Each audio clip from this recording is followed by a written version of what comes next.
Hello sa inyong lahat mga marites dyan. Samahan niyo po akong mag-unboxing.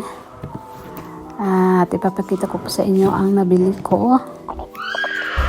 At talagang pinaghirapan ko po ito. At I save money for this one.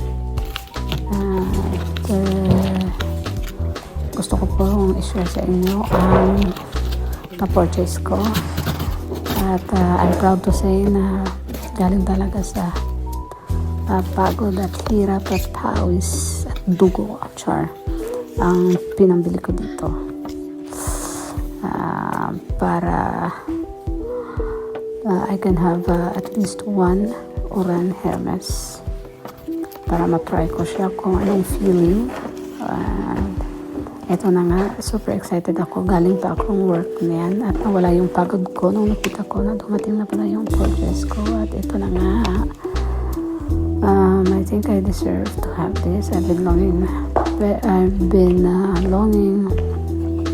to have this for a long time also. So, ito na nga, i-unboxing na natin para sabay-sabay na natin makita ang laman.